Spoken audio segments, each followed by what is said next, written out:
मकर संक्रांति का जो दिवस है वो कोई साधारण नहीं। आप लोग दान करते हो मकर संक्रांति में? कितनी चीजें दान करते हो? और सुहागन माताओं को देते हो ना? क्या देते, कितने देते हो? 13, 14 कितने हैं? 14। कौन से पुराण में लिखा है कि 14 चीज देना चाहिए? अरे बोलते जाओ जरा जल्दी जल्दी, बड़ी मुश्किल से तो पकड़ाई में आते हो तुम शिवरी नारायण वालों। 14 चीजें दान देना है। किस पुराण में लिखा है? कोई तुमसे पूछ सकता है तो महाराज आप कह सकते हो अग्नि पुराण में वर्णन आता है। कौन से पुराण में लिखा है? अग्नि पुराण में लिखा। देवऋषि नारद भगवान विष्णु के पास जाकर पूछते हैं, नारायण कृपा करिए। भगवान विष्णु ने पूछा क्या बात है, बोलिए।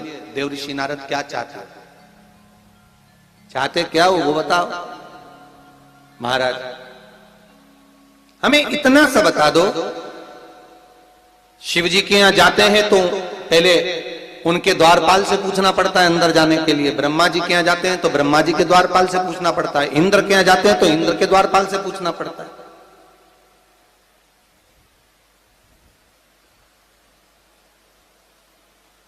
हम जितनी भी जगह जाते हैं तो कोई ना कोई द्वारपाल से हमें पूछना पड़ता है अंदर जाने के। भगवान देवऋषि नारद कह रहे हैं नारायण से कुछ ऐसी कृपा कर दो कि हमें किसी से आज्ञा लेना ही नहीं पड़े। भगवान विष्णु तो उनकी बात को बस थोड़ा सा सुने और अंदर चले गए। नारद जी को लगा हमारा तो कोई जवाब ही नहीं दिया। नारद जी वहीं पर टिक गए, खड़े रहे, नाम जाप करते। विष्णु वापिस आए और देवऋषि नारद से कहा एक काम करो, जब सूर्य मकर में प्रवेश करते हुए उत्तरायण की ओर जावे, उस घड़ी उस पल में देवऋषि नारद तुम 14 बार भगवान के नाम का, शिव नाम का दान दे दीजिए। भगवान नारायण के नाम का, राम नाम का, कृष्ण नाम का दान दे दीजिए। अब देखो यहां पर यह नहीं लिखा कि प्लास्टिक का डब्बा दो। समझ लेना जी हो अच्छे से कि लोगों ने दान को कितना भ्रष्ट कर दिया वो बताया जा रहा है। अग्नि पुराण में यह नहीं लिखा कि तुम प्लास्टिक की चाय की चन्नी दो 14, बाल्टी दो 14, या प्लास्टिक का डब्बा दो 14। यहां पर यह नहीं लिखा है कुछ भी हो। यहां क्या लिखा अग्नि पुराण में कि मकर संक्रांति के दिन जब सूर्य उत्तरायण भाव में प्रवेश करे, मकर में जावे, उस समय पर देवऋषि नारद तुम्हारे मुख से अगर 14 बार भगवान के नाम का दान 14 जीवों को दे आओगे तो किसी भी देवता के पास जाओगे तुम्हें परमिशन की जरूरत नहीं पड़ेगी, तुम डायरेक्ट प्रवेश कर जाओगे। डायरेक्ट। अब तुमको अगर वैकुंठ में डायरेक्ट प्रवेश करना हो तो बिना पूछे, तो उसके लिए कहा ही मकर संक्रांति पे दान दो। तो किस चीज का दान देना है महाराज? प्लास्टिक का डब्बा नहीं, बाल्टी नहीं, चन्नी नहीं, फिर किस चीज का दान? तो कहा अगर देवर्षि नारद आप दान दे रहे हो तो 14 नाम का दान दीजिए। 14 जीवों को नाम का दान दे दो, भगवान के नाम का भजन करो। और अगर संसार के लोग दान दे तो किस चीज का? तो के अन्न से बड़ा कोई दान। लोग कहते हैं कि सूर्य की उत्तरायण का क्रम है, ये क्रम है, ये पूजन का क्रम है, तिल्ली के लड्डू का क्रम है, लड्डू बना लो तिल्ली का, इसका क्रम है। पर अगर स्कंद पुराण उठाओ तो स्कंद पुराण में अगर मकर संक्रांति के क्रम को यदि पढ़ोगे तो मालूम पड़ेगा कि पूरे वर्ष में एक दिन ऐसा था जिस दिन भगवान शिव और नारायण ये दोनों, इसलिए आज भी हिंदू धर्म में गुड़ के लड्डू तिल्ली के साथ मिलाते हैं। क्यों? उसका कारण कि शंकर और नारायण ये दोनों एक ही दिन, एक ही पल गंगा का स्नान करने के लिए जाते। एक ही भगवान शिव। देखिए कितना कितना हमारे हिंदू धर्म में एक एक तिथि का, एक एक बार का एक एक महत्व है, उसको समझिए।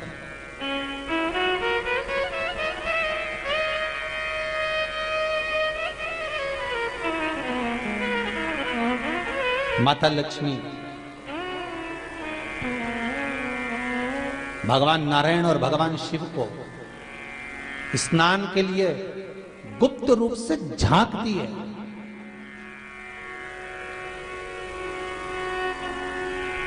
तो भगवान विष्णु ने तिरछी दृष्टि में माता लक्ष्मी को देखा, तिरछी दृष्टि। तो माता लक्ष्मी को देखकर भगवान विष्णु शिव जी को देखे तो शंकर भगवान ने कहा, नारायण हमने देख लिया, महारानी लक्ष्मी झांक रही है, हमने वर दे दिया है कि लक्ष्मी का एक नाम गुप्त लक्ष्मी रहेगा, ये छुपी रहेगी। और आज मकर संक्रांति के दिन नारायण और शिव का दर्शन इस लक्ष्मी ने करा है। पर जो गुप्त लक्ष्मी का दान दे देगा उसके घर में कभी कोई बड़ी बीमारी प्रवेश नहीं करेगी। कैंसर जैसा रोग, किडनी और लीवर का रोग नहीं हो सकता। आज भी नियम है कि मकर संक्रांति के दिन एक लड्डू बनाया जाता है गुड़ और तिल्ली का, उसमें 1 का सिक्का, 2 का सिक्का या कोई लक्ष्मी उसमें फंसा दी जाती है और लड्डू को पैक कर कर किसी मंदिर में दान दे दिया जाता है। उसको कहते हैं गुप्त लक्ष्मी, जिससे घर में कोई बड़ी बीमारी प्रवेश न हो। वो केवल मकर संक्रांति को ही होता है। आपको अगर ऐसा महसूस होता है कि किसी ने आपकी दुकान पर बंधन कर दिया, आपका व्यापार बांध दिया, 4 दिन दुकान अच्छी चल रही है और 4 दिन बंद हो रही है, तो महाराज सूर्य का उत्तरायण जो प्रवेश है मकर के अंतर्गत, वो दोपहर में लगभग 2:30 बजे के करीब में आए, 2:30 से 3 के करीब में आया। तो निवेदन करूंगा मैं आपको ऐसा लगता है कि आपका व्यापार 4 दिन अच्छा चल रहा है, फिर गिर रहा है, फिर चल रहा है, फिर नीचे आ रहा है, तो जब मकर राशि के भीतर सूर्य प्रवेश करेगा 2:30 के लगभग में आएगा, शायद दोपहर में 2:30-3 बजे के करीब में प्रवेश करेगा, तो आपको ऐसा लगे या किसी की तबियत थोड़े दिन अच्छी हो रही है, फिर गिर रहा है, फिर अच्छी हो रही है, फिर बेकार हो रही है, फिर अच्छी हो रही है, फिर बेकार हो रही, दवाई खा रहे हो नहीं लग रही, तो आप जब मकर राशि में सूर्य प्रवेश करे, कल मकर संक्रांति के दिन उत्तरायण जब सूर्य के भाव प्रवेश करे महाराज, दोपहर में 2:30-3 बजे के करीब में प्रवेश कर जाएगा, इतनी बजे, तो प्रयास करना थोड़ी सी काली तिल्ली लेना महाराज जी, उसमें एक बमूल का कांटा लेना, काली तिल, बमूल का कांटा और किसी भी वृक्ष की 5 पत्तियां लेना महाराज, उसको लेकर अपने दुकान में, व्यापार में, या जिसको औषधि ना लग रही हो, जिसका स्वास्थ्य गड़बड़ हो रहा हमारा, उसका स्पर्श कराकर या 21 बार उस पर से उतार कर, और उतारना क्या नाम लेकर है? अवधूतेश्वर महादेव। कौन सा महादेव है? जम के बोलो जरा, अवधूतेश्वर महादेव। शिव जी का एक अवतार हुआ था, अवधूत रूप शंकर का। शंकर भगवान के उस क्रोध को, भगवान शिव के उस क्रोध को ब्रह्मा जी ने घोड़े का रूप दे दिया था और घोड़े को समुद्र में डाल दिया था। उस घोड़े से जलंधर हुआ था, फिर जलंधर का विवाह वृंदा से हुआ था। अर्थात शास्त्र कहता है कि अवधूतेश्वर महादेव का जो रूप है वो रोग का निवारण करने के लिए, व्यापार की वृद्धि को आगे बढ़ाने के लिए। आप लोगों ने कहीं कहीं देखा होगा, किसी किसी के ऑफिस में देखा होगा कि वास्तु शास्त्री कहते हैं कि दौड़ते हुए घोड़े का फोटो लगाओ। सुना है कि नहीं सुना? अरे बोलो तो, सुना है कि नहीं सुना? किसी वास्तु वाले के पास जाओगे ना तो वो कहेगा तुम्हारा ऑफिस अच्छा नहीं चल रहा ना, तो दौड़ते हुए घोड़े का फोटो लगाओ। जो घोड़े 4-5 घोड़े दौड़ रहे हैं उनका फोटो लगा। क्यों कहते हैं वो? उसका कारण क्या है? वास्तुशास्त्री ऐसा क्यों बताते हैं कि दौड़ते हुए घोड़े का फोटो? उसका शास्त्र प्रमाण शिव महापुराण करती है महाराज कि शिव का एक रूप अवधूतेश्वर है, जिसको ब्रह्मा जी ने घोड़े का रूप दे दिया और घोड़े का रूप देकर उसको समुद्र में डाल दिया, जिससे जलंधर की उत्पत्ति हुई।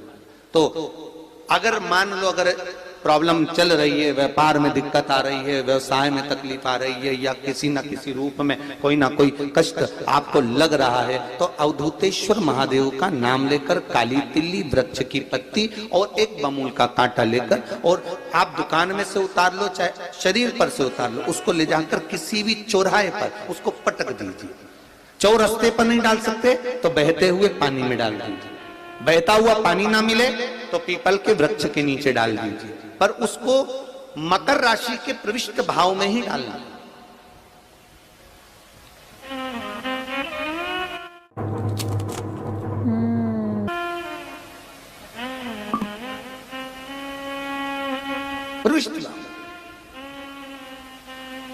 हमारे हिंदू धर्म में जितने भी त्योहार आते हैं ना, ये त्योहार कोई साधारण नहीं होते। हमारे हिंदू धर्म में जितने भी त्योहार हैं, ये कुछ ना कुछ हमें सुख का भान कराते। एक भी त्योहार ऐसा नहीं है हिंदू धर्म का जो कि खाली जाए।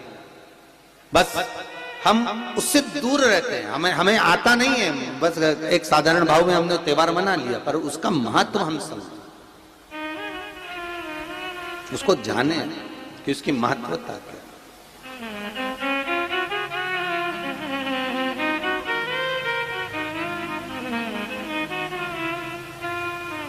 बस हृदय चित्त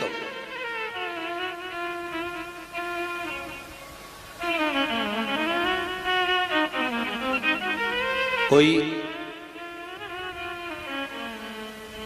किसी व्यक्ति ने मालूम पड़े कोई भूमि पर कब्जा कर लिया और नहीं छोड़ रहे, तो उसके लिए भी कल का दिन बड़ा महत्वपूर्ण है महाराज। उसके लिए भी कल का दिवस बड़ा महत्वपूर्ण है महाराज।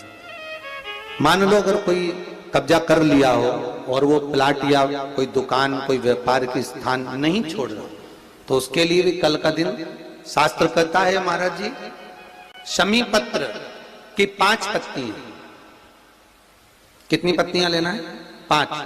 शमी पत्र की 5 पत्ती, बेल पत्र की 11 पत्ती।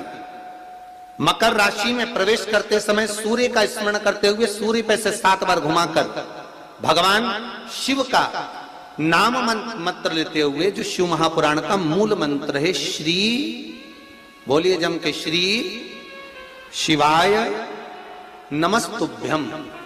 शिव महापुराण के मूल मंत्र का स्मरण कर कर सूर्य पर से घुमाकर शंकर भगवान के शिवलिंग पर जो समर्पित कर देता है और चढ़ी हुई एक बेलपत्र शमी पत्र उस स्थान पर डाल देता है जो कब्जा नहीं छोड़ रहा, महाराज 6 महीने के अंदर वो कब्जा छोड़कर भागता नजर आता।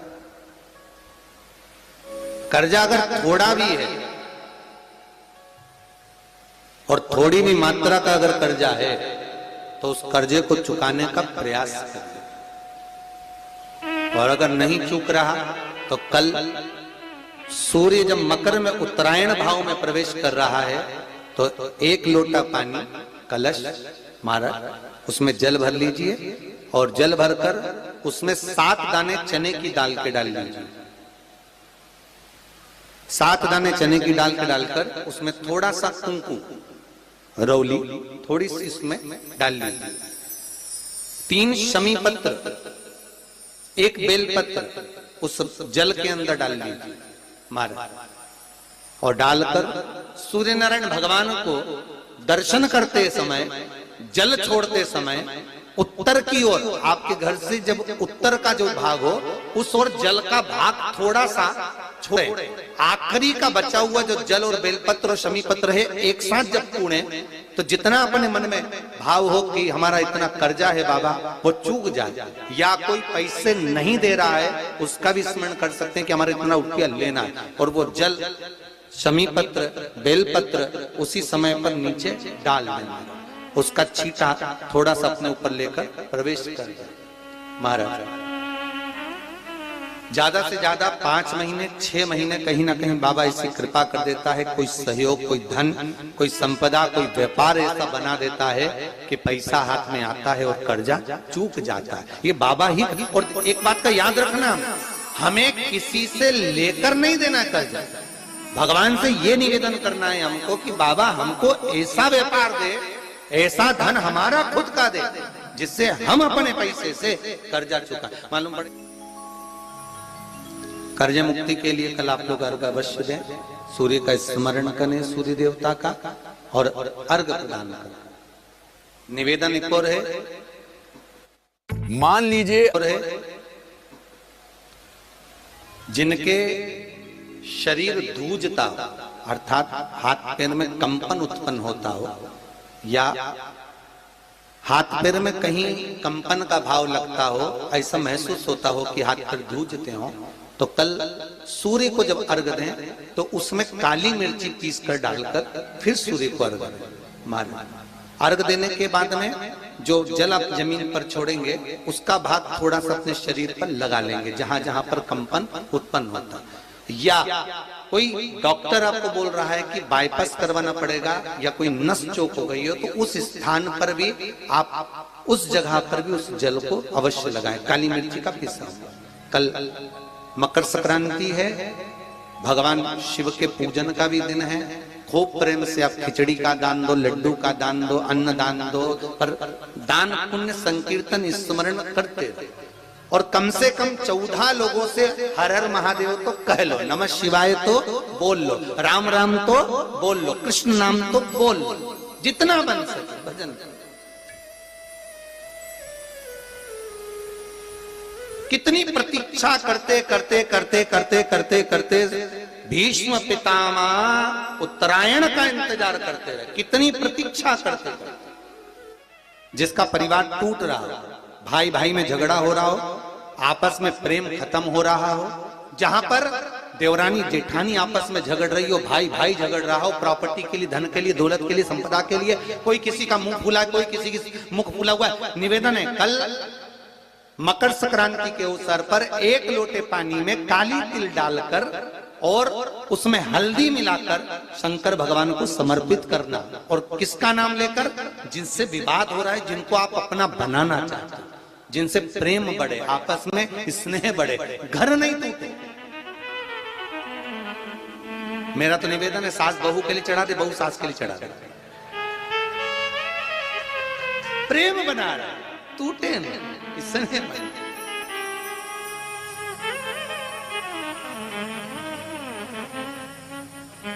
ये आपस का जो प्रेम है ये टूटना नहीं चाहिए। कल मकर संक्रांति के अवसर पर ये करिए। कहते हैं मकर संक्रांति है,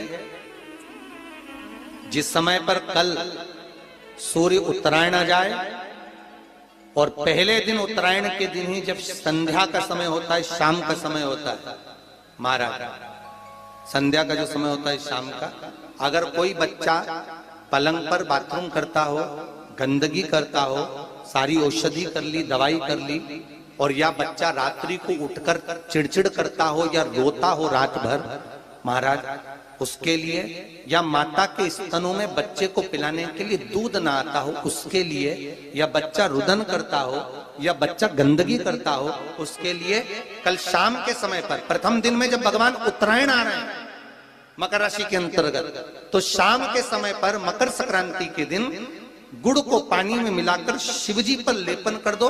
उसी हाथ को बच्चे को मंदिर के बाहर चटा दो महाराज, फिर वो पलंग पर कभी गंदगी नहीं करेगा महाराज। जिस नारी का स्तन में दूध नहीं आता हो बच्चों को पिलाने के लिए, उसको भी अगर चटा दिया जाए तो स्तन में दूध आना प्रारंभ हो जाए महाराज। जो बच्चा रात्रि को रोता हो, जाग जाता हो, उसको भी अगर वो हाथ चटा दिया जाए तो वो काम करता है महाराज। ये कल के दिन करके देखना, बाद में बताना जरूर। हो रही हो, ज्यादा शुगर की परेशानी आ रही हो और इंजेक्शन लेना पड़ रहा हो, उनके लिए निवेदन है, काली तिल्ली कल के लिए है ये खास तौर से। बाकी के शुगर के लिए तो उपाय और बाद में बता देंगे, पर कल के लिए जो करना चाह रहे हैं, जिनकी शुगर लेवल में नहीं आ रही, काली तिल्ली शंकर भगवान के शिवलिंग पर समर्पित कर दो।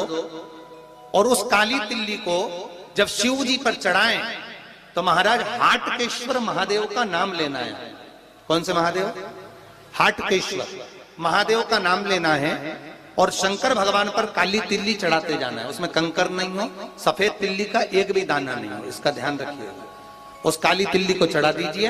हाटकेश्वर महादेव का स्मरण कर कर किसी को जल ना चढ़ाने देना उस समय पर जब आप शंकर जी को चढ़ाएं। और भगवान शंकर की हाटकेश्वर महादेव का स्मरण कर कर 108 रुद्राक्ष से मनके से माला जप लो। वहीं शंकर चढ़ी रहने देना तिल्ली। उसी तिल्ली को वापिस कटोरी में उठाकर लिया, 3 दिन तक लगातार उसको थोड़ा थोड़ा कर कर सुबह के समय खाली पेट खाइए, शुगर लेवल पर आ जाएगी महाराज। आपकी शुगर हाई ऊंची नीची नहीं जाएगी। हाटकेश्वर महादेव का स्मरण।